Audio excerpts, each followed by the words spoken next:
राम राम, जय हिंद। तो आज हम यहाँ पे बात कर रहे हैं कि रनिंग जो निकलती है वो आखिरी के 2 किलोमीटर में ही निकलती है। मतलब अगर तुम्हें रनिंग क्लियर करनी है तो आखिरी के जो 2 चक्कर हैं वो तुम्हें सही से करने पड़ेंगे। आगे बढ़ने से पहले एक चीज़ और समझा दें कि ये हमारा स्टेमिना बूस्टर आखिरी के 2 चक्कर में भी तुम्हारी हेल्प करेगा, जिसका प्राइस है 700 रुपये। इसको लेने के लिए सामने जो नंबर आ रहा है इस नंबर पे 700 रुपये का पेमेंट करके पेमेंट का स्क्रीनशॉट, अपना एड्रेस और कंप्लीट डिटेल शेयर कर देना, ठीक है। देखो होता क्या है कि अच्छा, ये जो स्टेमिना बूस्टर है इससे रनिंग की तुम्हारी सारी दिक्कतें खत्म हो जाएंगी, किसी भी तरीके की हो, ठीक है। बस इसके बाद कोई दूसरा आयुर्वेद मत लेना, ठीक। हम यहाँ पे बात कर रहे हैं आज किस बारे में, हम यहाँ पे बात कर रहे हैं आज कि अगर तुम क्या कहते, देखो क्या होता है जब रनिंग स्टार्ट होती है, ठीक है। तो शुरुआत के 2 ढाई 3 किलोमीटर में तो सब बड़ा चार्ज अप होते हैं। शुरुआत के 2 3 किलोमीटर में सब बहुत चार्ज होते हैं कि अब रनिंग करनी है, फोड़ देंगे, ये कर देंगे।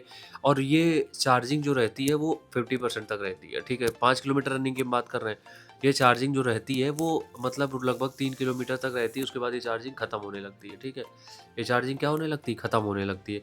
तो अगर तुम शुरुआत के 3 किलोमीटर आराम से कर लेते हो, कोई प्रॉब्लम नहीं, कोई दिक्कत नहीं, इतना भी आराम से नहीं कि पैदल चलो।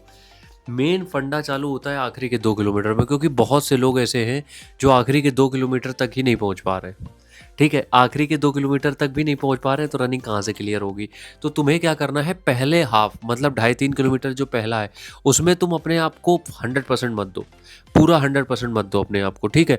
जब एक बार तुम 3 किलोमीटर तक कंप्लीट कर ले जाओ, जब तुम्हें लगे कि हाँ 3 किलोमीटर तक हम कर पा रहे हैं डेली बेसिस पे, तब तुम डेली बेसिस पे करें। जैसे तुम्हारा 3 किलोमीटर कंप्लीट होता है उसके बाद गाड़ी को एक्सेलरेट करो, क्योंकि आखिरी के 2 किलोमीटर में ही मेन रनिंग होती है।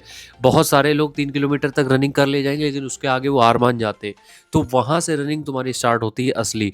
तो हमेशा कोशिश ये करो कि जब भी रनिंग स्टार्ट होती है ना, तो शुरुआत में अपने आप को बहुत ज़्यादा मतलब इस तरीके से मत करो कि तुम फोड़ दोगे रेस, ये कर दोगे वो नहीं, शुरुआत में मत करो। क्योंकि शुरुआत में सब जोश में होते हैं और शुरुआत का 2 3 किलोमीटर सब जोश में ही निकालते हैं, लेकिन उसके बाद असली कहानी शुरू होती है जहाँ से सबका डाउनफॉल आना स्टार्ट हो जाता है। इसलिए तैयारी अगर करनी है तो आखिरी 2 किलोमीटर की पक्की रखना। राम राम।